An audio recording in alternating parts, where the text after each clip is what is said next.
Hi friends. ఒక అన్నయ్య ఒక చెల్లి ఉన్నారనుకో, చెల్లి ఎప్పుడు మర్చిపోదు అన్నయ్య గురించి, కానీ అన్నయ్య కూడా ఎప్పుడు మర్చిపోడు. చెల్లికి మ్యారేజ్ అయినా కానీ అన్నదమ్ముళ్ళని మర్చిపోదు. కానీ అదే వాళ్ళకి మ్యారేజ్ అయిపోతే వీళ్ళు ఎవరో అన్నట్టు చూస్తారు. ఎందుకంటే కొంతమంది వదినలు చెప్పే మాటలు అలా ఉంటాయి. కాబట్టి మన కుటుంబం, మనము వాళ్ళకేమి బాగుంటున్నారు, వాళ్ళు బాగుపడ్డారు, మనం వాళ్ళకి పెట్టి పెట్టి సాలిపోతున్నాము అని అంటారు కదా. అందువల్ల కొంతమంది పెళ్ళిగాగతలకి ఎలా ఉంటారంటే, మొదటిగా నా ఛానల్ చూస్తున్నట్లయితే సబ్స్క్రైబ్ చేసుకోండి ఫ్రెండ్స్. నచ్చితే లైక్ చేయండి, షేర్ చేయండి ఫ్రెండ్స్, ఓకేనా. కొంతమంది మీ అన్న ఎలా ఉంటాడమ్మా, మీ అన్న మీతో బాగుంటాడా అంటే హృదయం ఎట్టా అనిపించిందంటే నేను పాట రూపంలో చేస్తా ఫ్రెండ్స్. మీకు దేవుడెలా ఉంటాడని ఎవరైనా అడిగితే మా అన్నలా ఉంటాడని అంటాను నేను. అట్లాగే అన్నయ్య కూడా మ్యారేజ్లు కాగతాయి ఈ ముచ్చట్లు.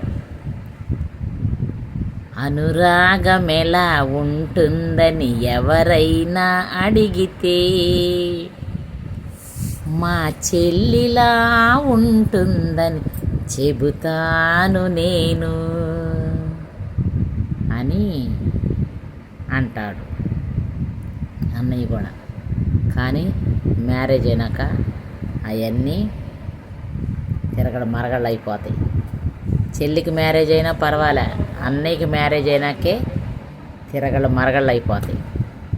ఇంకా అక్కడి నుంచే కౌంటరింగ్ స్టార్ట్ అయింది. డిస్టెంట్ అనే కౌంటర్ స్టార్ట్ అయింది. ఎలా అయ్యిద్ది అంటావా, మనం కానుపులకి పురుళ్ళకి వెళ్తాం కదా. ఇది నేను సహజంగా లోకంలో సరిగే మ్యాటర్ చెబుతున్నానమ్మా. ఎవరిని ఉద్దేశించి అయితే కాటలేదు, కనీసం నాకు నేను ఉద్దేశించి కూడా చెప్పడం లేదు. ఎందుకంటే నా అన్నయ్య అయితే చాలా ప్రేమించేవాళ్ళు పెళ్ళి కాగతలకి. పెళ్ళైనాక మారిపోయారు వాళ్ళు కూడా.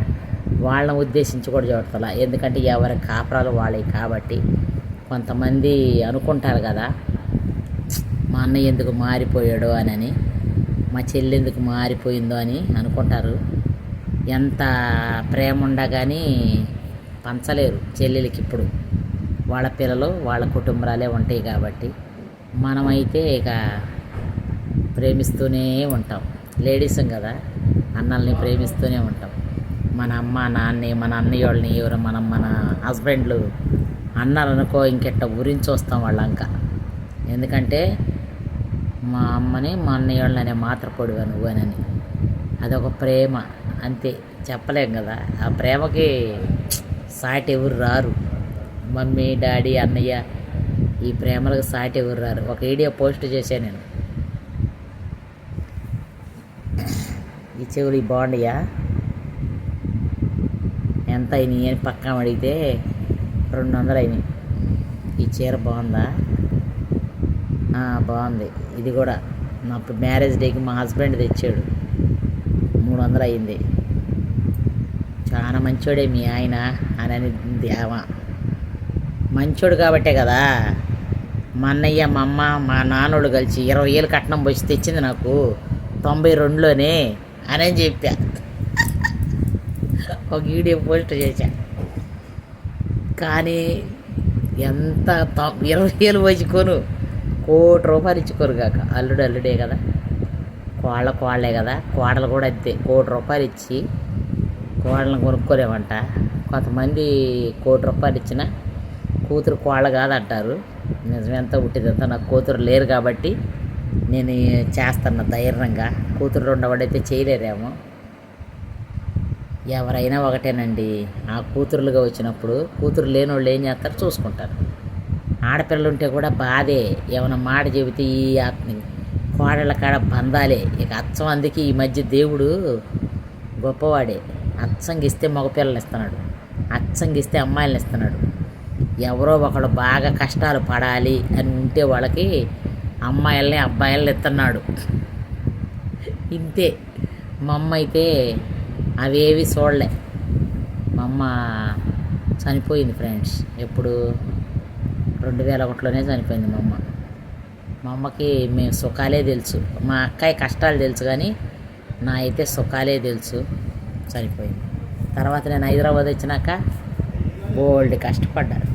నేను అప్పుడు అనుకున్నా, హైదరాబాద్ వచ్చినప్పుడు మా అమ్మగాని ఉంటే నా పిల్ల ఇంత షాకిరి చేస్తుంది, నేను 20 ఏళ్ళు పోసి కొన్నా నిన్ను, నా పిల్లతో షాకిరి చేపిస్తున్నామని మా అమ్మ అరిసేదే మామయ్య నిన్ను అంటా. నేను సాలేక అన్న వాటికి అంటాడు ఈ అంకులు. సాలేక సరిపోయిందిరే అంటాడు. ఏది మమ్మల్ని మెచ్చుకుంటే కూడా ఓర్చుకోలేడు అనమాట ఆయన. అట్టుండే. ఎందుకంటే పిల్లల స్కూల్ ఫీజులని కష్టాలు ఇక అంతే, ఫార్మాలిటీగా వచ్చేస్తుంటాయి కదా కష్టాలు. ఆ కష్టాల్లో నెగ్గుకుంటూ కష్టపడి పైకి వచ్చేసాం. దేవుడు ప్రతిఫలం ఇచ్చాడు. ఇప్పుడు నాకు సుఖంగా ఉంది. దేవుడు ఆయురారోగ్యాలు కూడా సమృద్ధిగా దయచేయాలని మనస్ఫూర్తిగా రోజు ప్రార్థించుకుంటా దేవుణ్ణి. ఫ్రెండ్స్, మీ అందరికీ నా ఛానల్ నచ్చినట్టుగా అయితే అన్నయ్యోళ్ళని ప్రతి ఒక్క సిస్టరు ప్రేమించేవాళ్ళు అయితే నాకు ఒక కామెంట్ చేయండి, లైక్ చేయండి, నా ఛానల్ని సబ్స్క్రైబ్ చేసుకోండి ఫ్రెండ్స్. ఓకేనా? బాయ్.